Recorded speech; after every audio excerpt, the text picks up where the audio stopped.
Do you want to introduce it? No. I also started saving bloopers, by the way, of like the beginning talking. So Yeah, okay. that will go on Patreon. Yeah. Okay. Welcome to the Disney Therapist Podcast. This is episode number 4. This is about 20 healthy relationships found in Disney movies. So we are going to dissect 20 different movies, look at 20 different types of relationships that all are about teaching us how to have healthier relationships. I almost lost where I was going with that. That happens a lot to me. So we're going to dive in here in a second. So thanks for watching. All the notes can be found on the Disney Therapist episode 4. These are some of the things we forgot to say in the earlier one, so I'm trying to remember on the top of my head, not in my notes. How are you doing today? I'm okay. I think I'm getting a little stir crazy with all the health stuff. I'm ready to get out and do more things. Yeah, it's crazy right now. I don't want to think about it anymore. I'm over it. So let's just dive straight in. Yeah. What's a healthy relationship? Ooh, You're a therapist. I am. What's a healthy relationship? I feel like a healthy relationship is, kind of quoting our second episode, a relationship where we are given a lot of space. Where we're allowed to be ourselves, we're allowed to have shortcomings, and they're not attacked, they're not criticized. I think they're people that are safe. I think that's really kind of the root of it, the way that I would talk with the client about it, the way that I would see it myself. Safety, again. Yes. Safety. I like to think healthy relationship is safety, but also like a give and take. Okay. Right? Because I could feel safe with someone, but they don't ever do anything for me. And I guess I would argue that, yes, you're right, but I guess it shouldn't be applied. I shouldn't assume. But I think that for me, a relationship isn't safe if I'm not able to participate as well. Because then we feel that kind of gunky, like they're just taking. Take. Yeah. And just to make sure that we're always kind of holding the balance, right? Like sometimes someone's always taking because we haven't set the tone, that we don't say things like, hey, can I give too? And I think too, when we say like relationships, I'm imagining, I'm looking this way more. Trying to. As you're listening on the podcast, I'm looking at the camera that's also on YouTube a little bit more today. I think that as we think about healthy relationships and giving and taking, it's not just romantic, because I almost think that we almost immediately go to this like romantic place of like, I give a little, you give a little, I give a little, you give a little, versus like my boss, like I need to show up for them and they need to show up for me, right? Yeah. Like when we've had really crappy bosses, it's because they demand and they don't give you anything, right? Yeah. And the same thing with like friendships and like family relationships. There is this like back and forth that's so important. I think that's important to bring out, because I think in sessions that happens a lot too. Is I love to use the word relationship, but I feel like clients they pull back sometimes because they think that I'm talking about romantic relationships, and so I always nudge clients and I say, relationships like friendships, family, yada yada yada. Like what we have right now, right? I say that to clients all the time. It's like we have a relationship. It's like it's a professional relationship, yeah, but it's a relationship. So what we actually can experience in therapy is a really healthy relationship, right? There's clearly defined boundaries. There's a give and take, and that's where I'll have new clients come in and they'll talk about like horror stories of previous therapists who just sit and like take notes, and they're like, they didn't say anything all time, and I'm like, you have nothing to worry about with me. Yeah. I'm very engaged. I will talk quite a bit. And then I've had other clients who are like, my other therapist just talked the entire time and just gave me stories. And I was like, well, I get where that comes from because I could be guilty of that. But it's more about like the story should totally reflect what you're going through in your life. Yeah. And just like a relationship, I think a therapeutic relationship is really important because it simulates a healthy relationship, because we're not friends, so we don't have that obligation to make sure that we're always taking care of your, like, this sounds so odd, but taking care of your feelings, because I think it's our job to instead point out what you're feeling and to help you draw those things out so we can step into places friends can't. When a friend targets something that you feel insecure about, we get offended, we pull away. But in a therapeutic relationship, we pull it out because we very gently nurture it. Yeah, that it's safer. It's almost safer for us to be more critical than friendships, because really, like, if a therapist pisses you off, you can fire the therapist, right? Like, there is a level of safety there because it's professional, versus a friend. If a friend goes, "You're kind of being a douche," Yeah.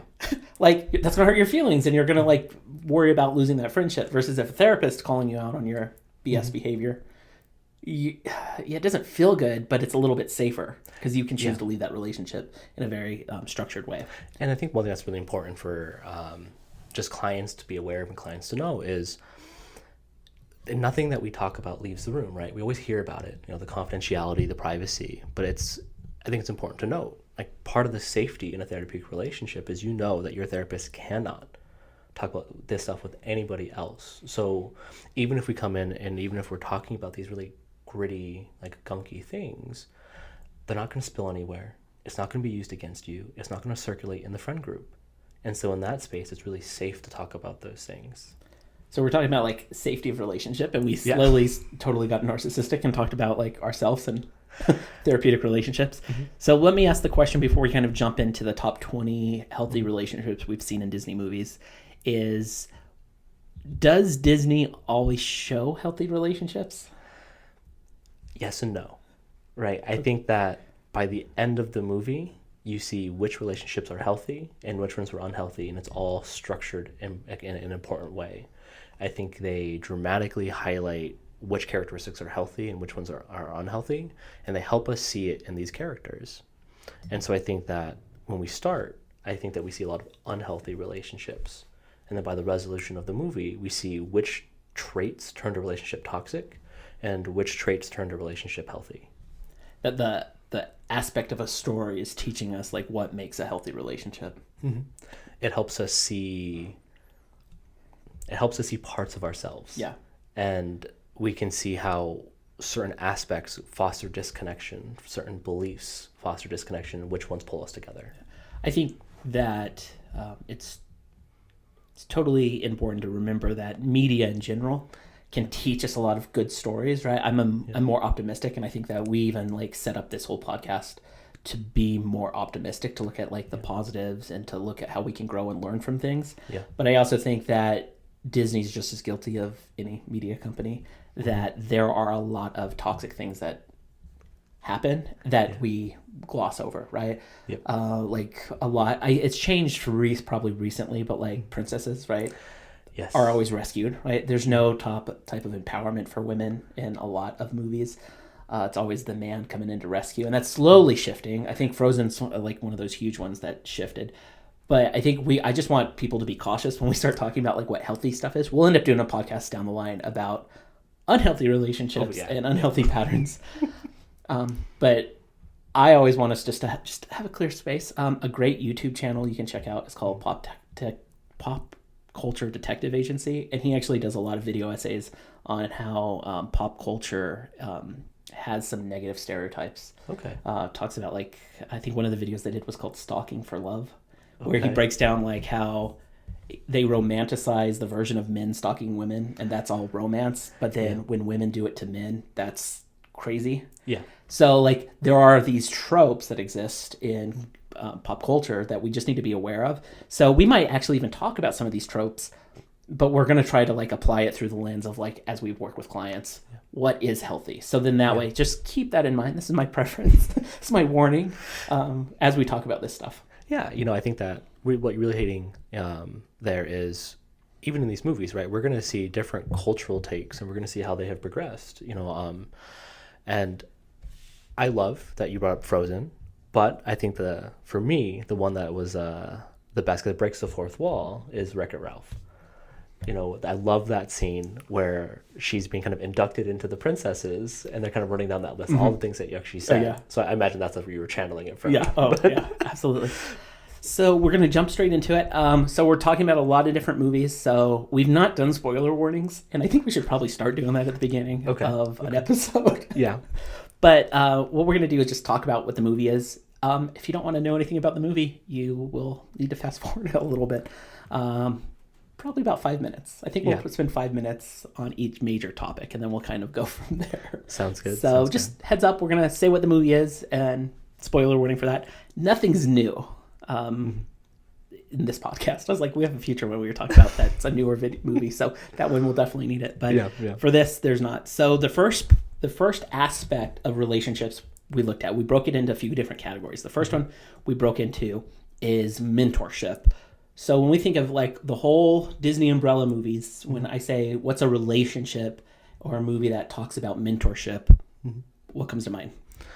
So for me, what came to mind right away was Spider-Man and Iron Man, right? So having, and especially the way Disney did it, I think it was really iconic because we've heard Spider-Man stories so many times, so they kind of had to forego the whole Uncle Ben stuff. Yeah.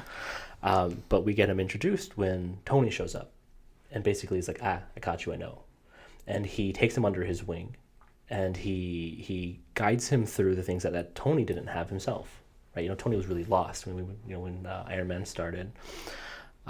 So Peter Parker gets to look up to Iron Man in multiple different ways. It's not just hero on hero. It's Tony represents this really scientific field that Peter's already a part of, and he has the Avengers under his belt. And I think when we first meet Peter, that's what he talks about. He talks about joining the Avengers and that he's being recruited to help. And then so really kind of getting into the spoiler warnings because I'm about to hit like every Avengers movie. How we go from seeing him fight in Civil War with Tony and Tony's ideals, how he adopts those ideals and uses them against Captain America. We see that transition into Avengers when he ends up getting pulled into this big, worldly fight, ends up on the ship with Tony.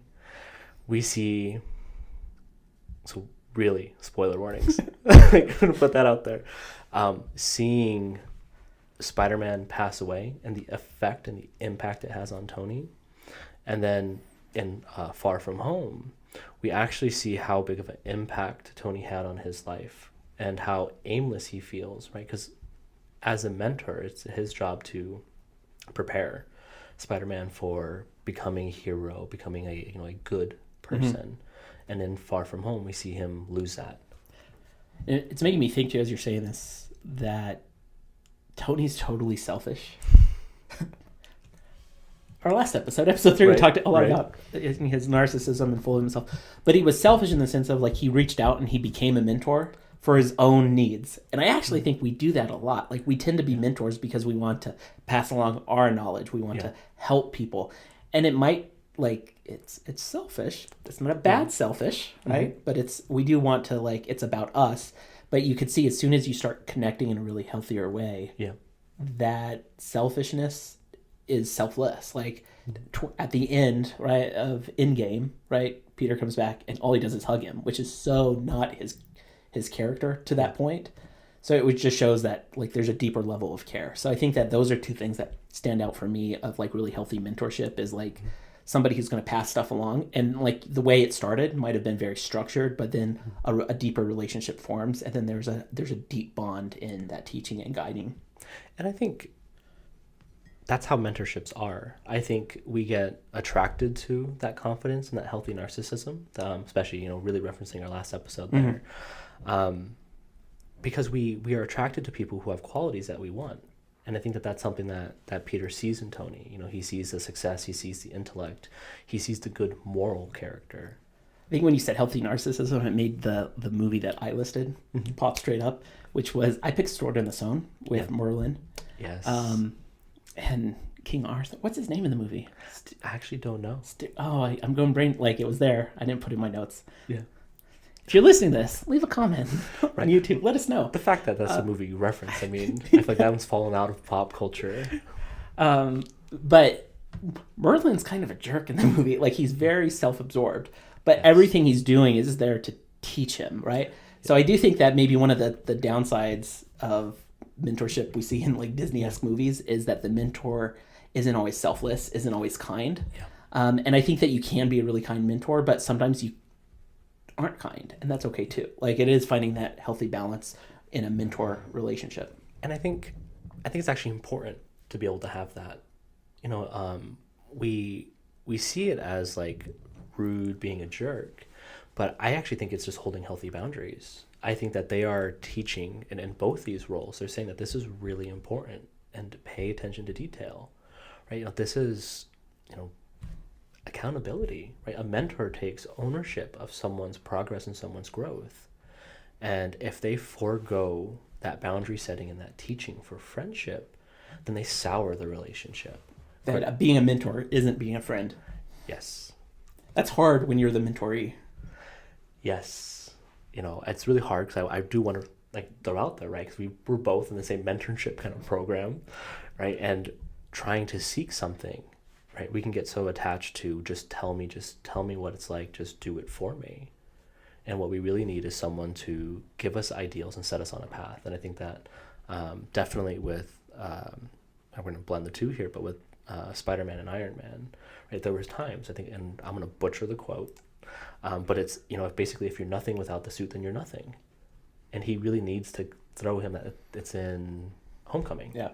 He needs to give him that lesson, because he's saying that if you rely on all these shiny things, if you are not, if you're not jumping in, if you're not doing what you need to do, if you're only doing it with the protection of the suit, then you don't deserve to have it. And that is a very harsh lesson he learns. But I think that is a critical moment for us to take what we've learned and to put it into action. And since this mentorship, the way it works is we need someone to guide us. Like we can't be guided if we are going to be stagnant, if we're not going to want those ideals. That in order to have a good mentor, we have to be good mentee. Yes, both roles are really important. Yeah. And it's right. We have to fit into the mentoring style, and that's where I think your comment about them being kind of narcissistic, it's important because you need to be attracted to it. It's making me think. So we were in supervision together, right? Yes. And I know that you were already hinting around this because I know you. We are both very different people. Yes. And what we needed from a mentor is very different. And our supervisor we had treated us about the same, but the relationship that formed with our mentor was, I think, slightly different. Yes. Right? There was a level of maybe some anxiety you had with proving yourself. Mm-hmm. Mm-hmm. And I didn't necessarily have that the same way. Yeah. I'm not trying to share too much. No, yeah. But I think that what it shows is when a healthy mentor and mentoree relationship is so important, and we should all have it. This is something that I don't think we talk enough about, which is we need people in our lives who are people we can look up to, who can teach us things that aren't our family, that aren't our friends, that we all need that. I think back 100 years ago, we had that maybe more in the church. We had that more in some of the systems that existed, but we don't have that today. So that's something I would always encourage people to do is we need to find some mentors. We need to have people who aren't our friends, but people we can look up to who can teach us things so we can become more well-rounded, healthier people. And I think kind of maybe a good place to land that is going to be talking about, all the popular media, not just the ones that we've listed, but why we love when we see a movie where a kid has a great relationship with a teacher. Yeah. Right. Because I think that what happens is we get ushered through things so quickly that we don't get the space where we get to be molded. When we work with teachers, we're in these structured settings of 1 hour teacher, and we're just pumped through during this very critical part in our life, which is why we love that one teacher who, will host after school things, before school things that we can kind of get to know. Because that's someone that we look up to, someone that we were wow, I want to be like that person. And maybe this will be a good place to end the mentorship piece, but I'll just add I think that we're getting a lot of that now, and I know I get that from listening to watching YouTube channels. Yeah. Right? There's certain people I follow, and I watch everything that they do. Yeah. Just because I'm constantly learning from them. I get that from podcasts. Yeah. Right? That I think we're always looking for those people to mentor us or guide us. And it doesn't necessarily have to be an in-person thing anymore. It can be different. We do still need the in-person, but we need lots of different types of mentors. But then as the mentoree, we have to be searching for it. So it has to be this right mix. Yeah. And then to really close that, we also get it from the characters we adore. Bum, bum, bum. Hey guys, thank you so much for watching this. We're on a little break right now. Go on and hit subscribe. Comment down below what your favorite healthy relationship is for Disney. We'd love to hear all about it. If you leave a review on the podcast or you subscribe, you can take a screenshot and go to thedisneytherapist.com/review and you can follow the instructions. And we have some free little stickers. I don't know if it's too small. I'll try to superimpose it on the screen. You can get one of those. We'll send those off to you for free. That's exclusive if you follow the steps on the DisneyTherapist.com/review. So with that, we're going to get back to the show.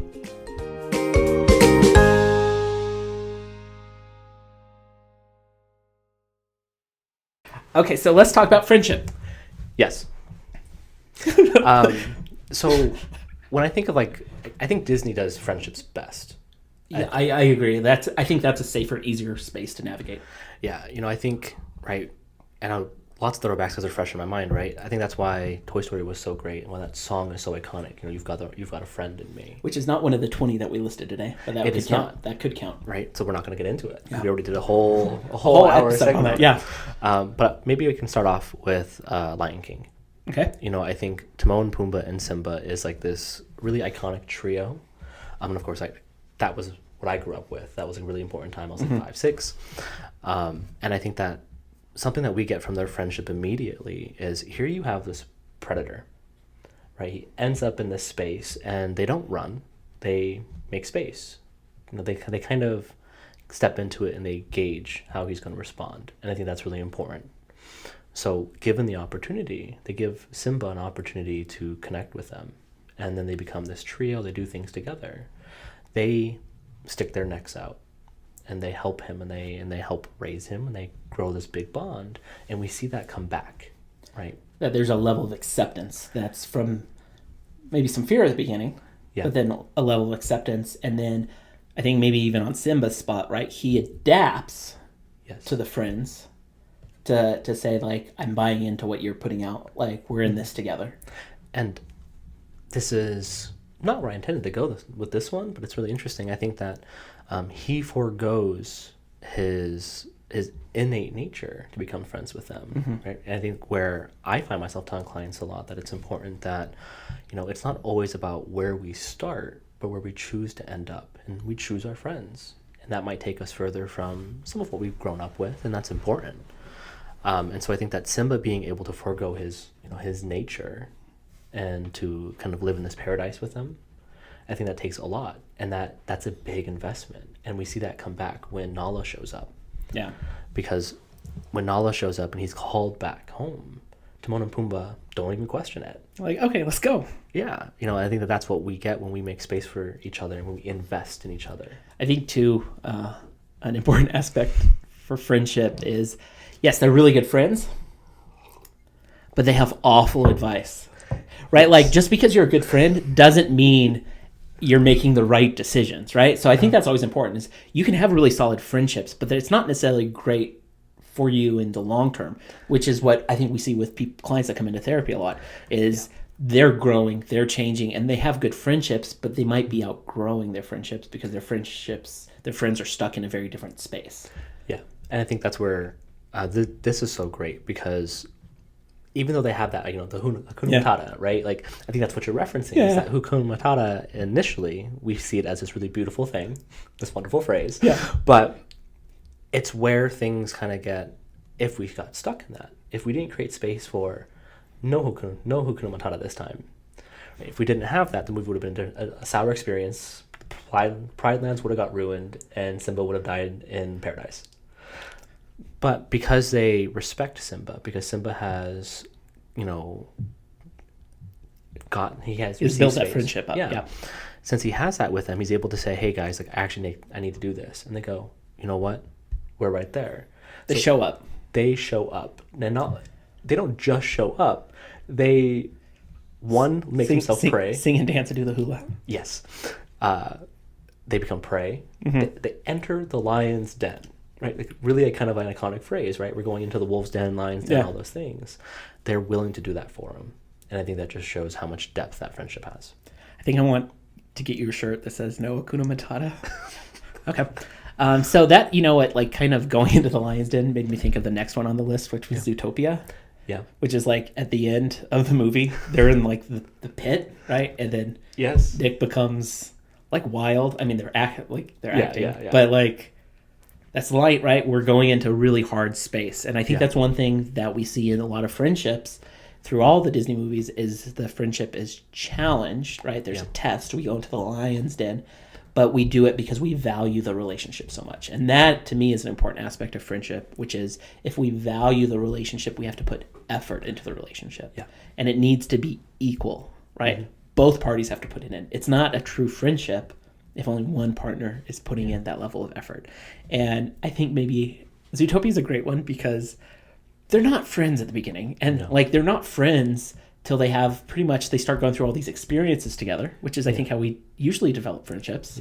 We don't seek out friendships. We just experience things with people. Yeah. And then we develop bonding moments, and then we develop friendship, right? Mm-hmm. And they're very different, and they have very different opinions, and they have very different personalities. But through that, they've learned to bond, and they show up for each other. Mm-hmm. I think what you're talking about is that there's a lot of comfort that gets built, right? You know, they are completely different people, right? Like, you know, Judy comes from this very moral high ground, and he comes from this murky, kind of shadowy place. But they find that there is a way for them to coexist, and they can enjoy each other's perspective. And then it gets challenged at times, but when we see them pull through, when we see them help each other out despite it, when there's some healthy banter and some healthy poking, I think that Zootopia shows that friendships don't always start from this, this immediate connection of, I like this, oh, wow, great. Yeah, we're best friends forever, yay! Right? We see something where it's the premise of what I take from the movie is how we can come from different backgrounds and we can understand each other, and through that understanding, we can foster relationships that we didn't expect. And what it really is, and I think that's something that is important for myself and for clients, is that it's the commitment, right? Because there was a point in the movie where that friendship had built and it actually fizzled out. Mm-hmm. And in a different story, we could have saw the friendship rupture and never return. But because she has this like healthy regret, and she has this moment where she recognizes, oh damn, she steps in, she humbles, and she apologizes in a very interesting way, right? And of course, the cute part of Disney movies is throwback with the pen. Yeah.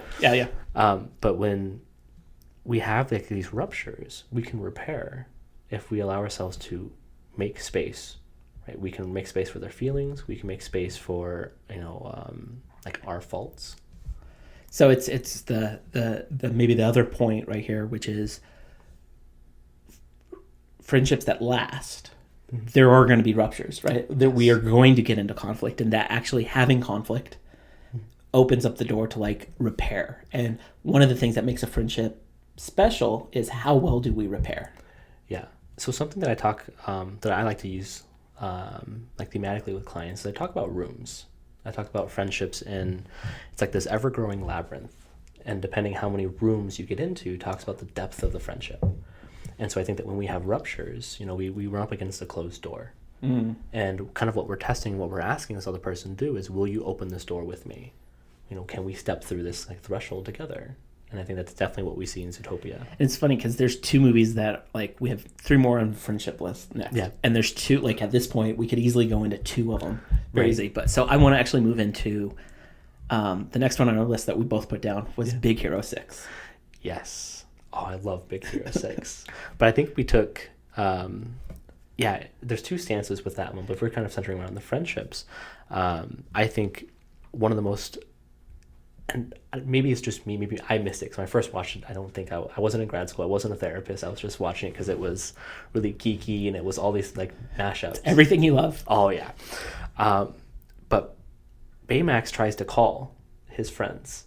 Mm-hmm. When he has that, when he kind of gets risen and he talks and he identifies like the sadness and grief. And we get a call back to that about an hour later when the friends they're all fighting and Hero is taking it too far. And they basically say, hey, we're not here for revenge. We're actually here for you. Because it talks about how important it is to have that friendship, And so in Big Hero 6, I think something we see what a community can do, and how when we are low, when we need help, that sometimes what we need is people to kind of come and lift us up. And I think that's what that group really resembles.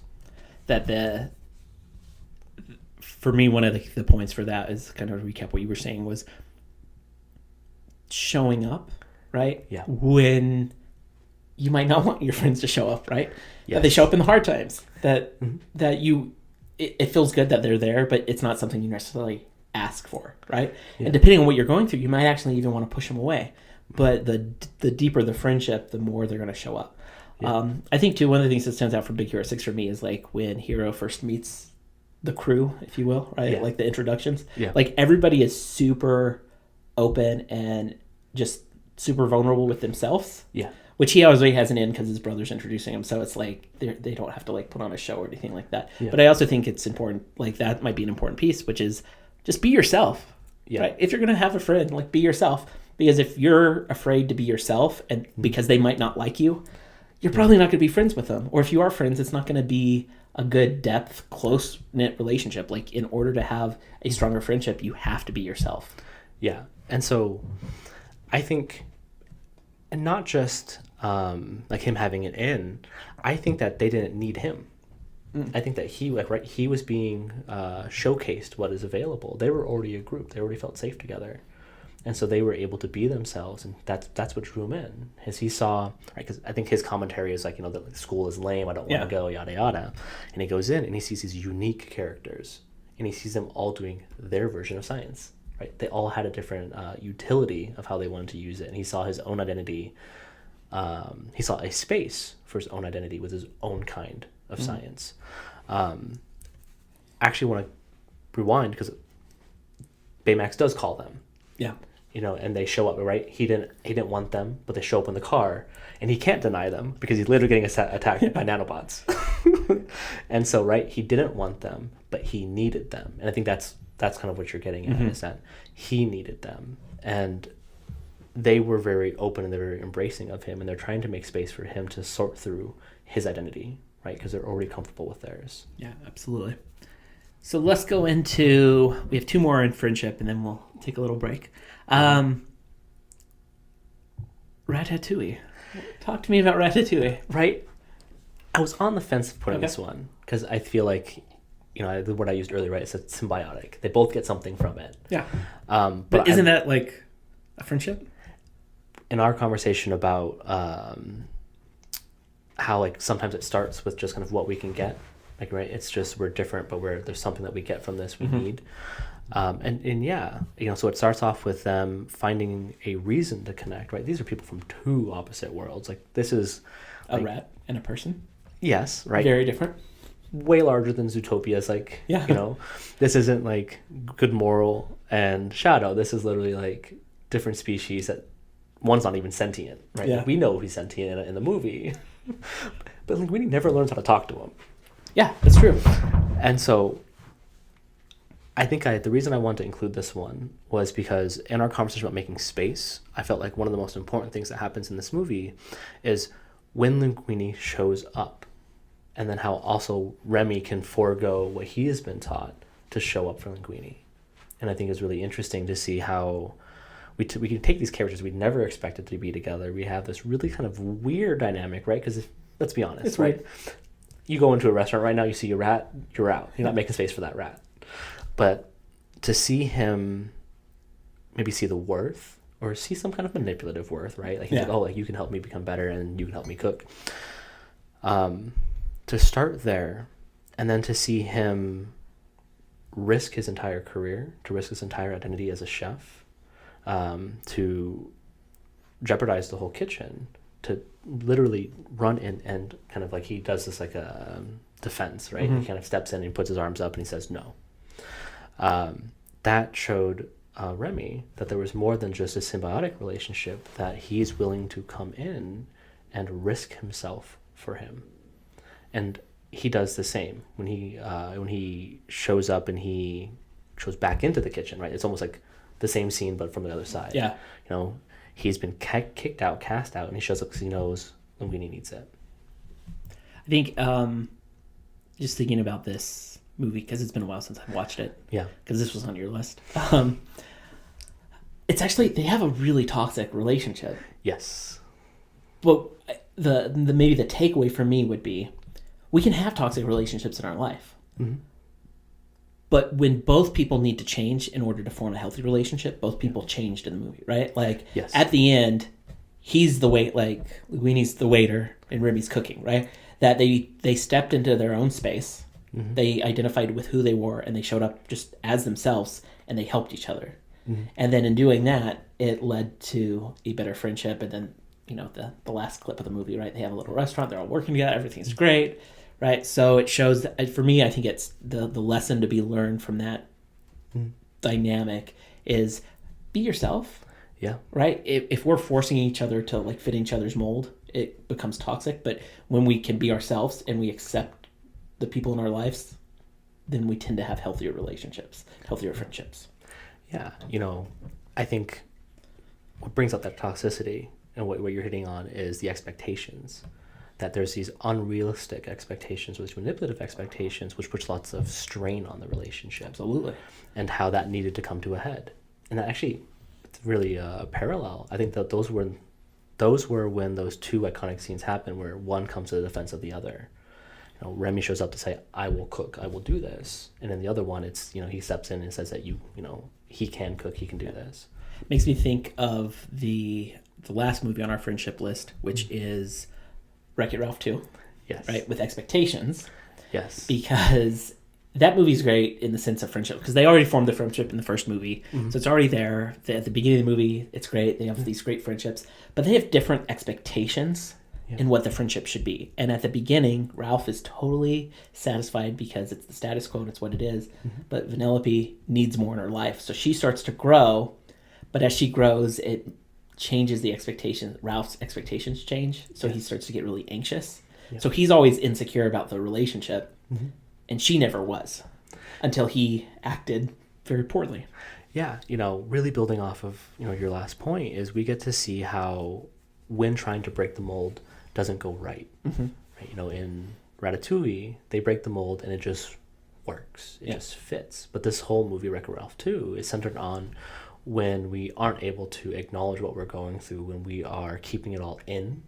Right? I think that this is, for me, the biggest part or the biggest point of this movie was communication, and how anxiety can really halt you in expressing kind of what you truly need. And how poignant is it that he has to communicate at the end, and that's what kind of brings us to resolutions, when he admits what he's going through, because he's trying to be sneaky, he's being conniving, so when he is holding her back from living where she wants to go, it actually starts to pull tension in the relationship, and we actually see her leave. Yeah. He didn't own his feeling. Yes. He didn't share what his feeling was. Mm-hmm. It pushed people away. Yep. And when he's vulnerable, it pulls people in. Yeah. Throwing back to our very first episode where we talked about how valid emotions are. Yeah. I think it's hard for us, because I think that we know that it's a murky space and we get scared because we don't want to get rejected. We don't want to feel that loss. But we don't know how to connect without emotions. And I love sharing this with clients a lot. When we read a history book, we don't get sad, but there's tragedies in that. Yeah.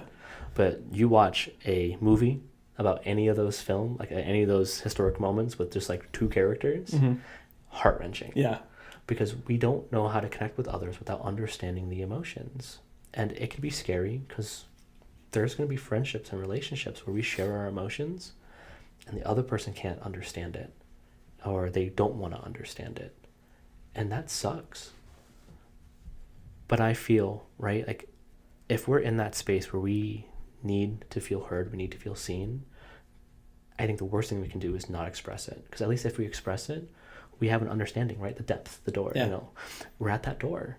And if this person doesn't want to open that door with you, if they don't want to cross that threshold, that's the limit of the friendship. And that's not always bad, right? It can set us free. It can get us on a path of finding, healthier relationships, more understanding. Yeah. We need to know. Absolutely. So thank you guys for watching and listening. We really appreciate it. We just started this podcast 4 episodes ago. We're only 4 in. We're still learning what we're doing.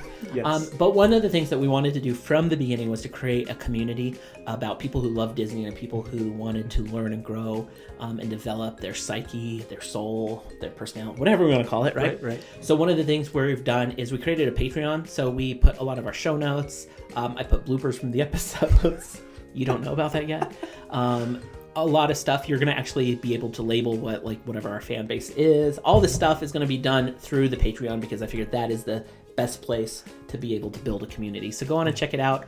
It really starts with like $1 an episode, I think, is like the lowest thing, which is like nothing. That's less than what you'd spend on coffee. So if you enjoy this and you'd like to support it and kind of grow with us and help influence what the Disney Therapist is going to become, go on and check out Patreon.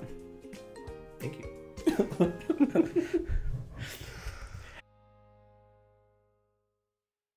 So, okay.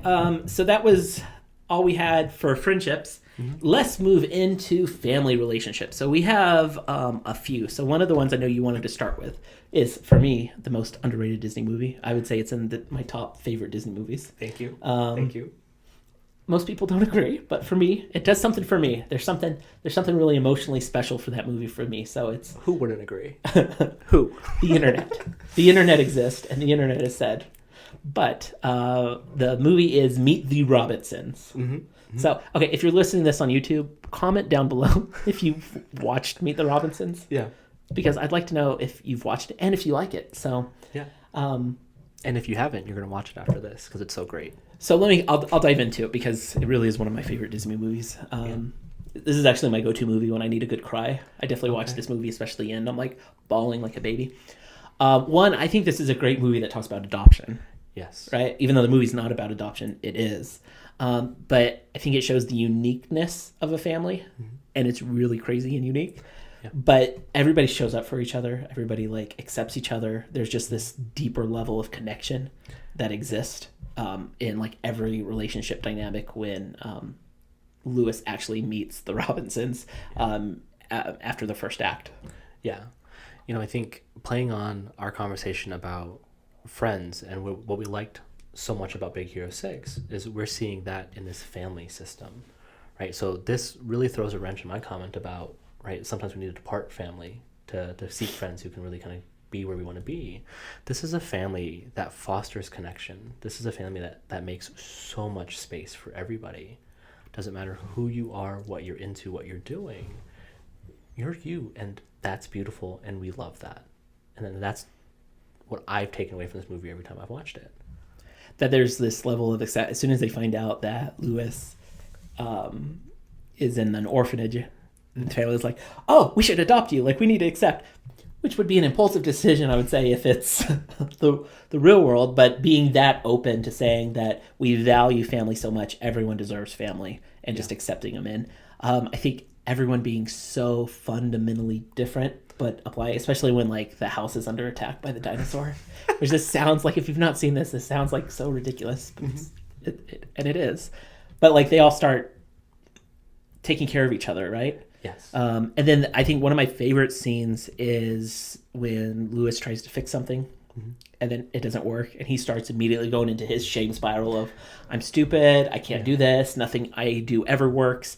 And everyone jumped in to support him and was like, it's okay. Like, you learn, like, this is a great thing. Like, there was no shame. There was just nothing but like acceptance in failure. Yeah. They step in and they creatively create, I'm going to butcher that word, but they come in and they foster their creative nature, right? They go, well, they all look at what ways it can be done. They all talk about what sparks from here, right? And what is that? And I don't know if it's ever quoted correctly. The Edison quote about he didn't fail like 99 times. He just figured out not how to make a light bulb 99 times. And that's kind of the attitude that they present. They say, you're being you. They're saying that this is part of the process, and that's okay, right? I guess what they did, to kind of call back, they took out the expectations, but more importantly, they softened the expectations he had for himself to get him out of the shame spiral, and they also said that we don't expect anything outside of who you are. And I want to make sure that we go back to what you said about how everybody deserves a family. Everybody deserves a loving and open family, because I think that sometimes we get into this toxicity, right, where it's where people use family as a weapon, and I hate that. Yeah. And I love that this movie takes that away. Absolutely. Yeah, that we don't always have families that are loving and accepting, that show up for each other, right? Yeah. That it's, and I like to, this is very therapy stuff right now, from like a family systems perspective, like the parents show up for the kids, and then like the kid, like the siblings show up for like the younger kids, like the grandkids, if you will, right? Yeah. There's this dynamic of, I always like to tell people it's like a waterfall. Like as a parent, you feed your kids the water. Like it's like in Avatar of the floating islands, right? Yeah. That a parent is the island above the child, right? You're feeding them all this emotional energy. Yeah. You're giving them that. You can't expect it to go the other way. Yeah.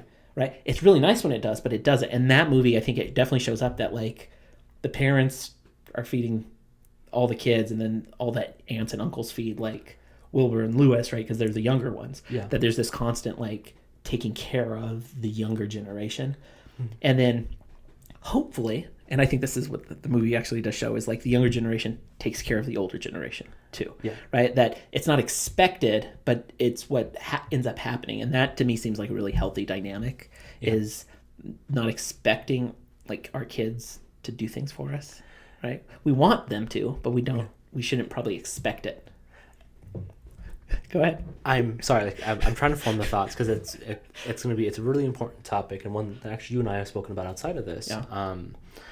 What you're talking about is the difference between a family that has a lot of respect and love, and maybe a family system that's fostering codependence. Yeah. And so I want to be really sure of what I was going to say, because I know that we get so confused when we talk about codependence. And what you're talking about is that waterfall is this. We're solid in what we have, and we are giving, and we're not expecting anything back, right? We're not making it so they have to do this. We're trying to give them something to help them give, to help them feel the same love, the same warmth that we feel, and that can come back if they want to. The difference, with a codependency is more of the, I did this for you, so you have to give it for me. Yeah. And we create this like, when it's almost too selfish, right? If I'm only being nice to you because I need you to be nice to me. Yeah, it's not selfless. It's totally just focused on, what do I get out of this in the long run? Okay, so this might feel like a little splice towards the end of the podcast, and that is for good reason, because we filmed this whole episode and we realized it was too long. We put too much stuff in. We should not have done 20. We should have done 10. It's okay that we did 20. It is okay. But we're learning. We're growing. We're accepting. All the themes from these episodes we're applying to ourselves as we're doing this. We're building a healthy relationship with our community. Yes, healthy relationship. Taking the judgment off of ourselves. Loving ourselves too. Yeah. So next week we're going to do part 2 where we finish this conversation. So if it feels like it ends a little abruptly, we apologize, but we just didn't want to put out a 2-hour podcast. So we split it into a little bit shorter episodes each, but they're still fairly close to about our 50-minute mark that we normally do. So thank you so much for thank you so much for listening to this podcast. We've been talking for 2 hours, so I'm done. And make sure you subscribe. Make sure you comment on YouTube. You leave some reviews. All that stuff helps us grow. And if you like this episode, make sure you subscribe so you don't miss next week's episode, since it will be part 2. So with that, we'll see you next week. Mm-hmm.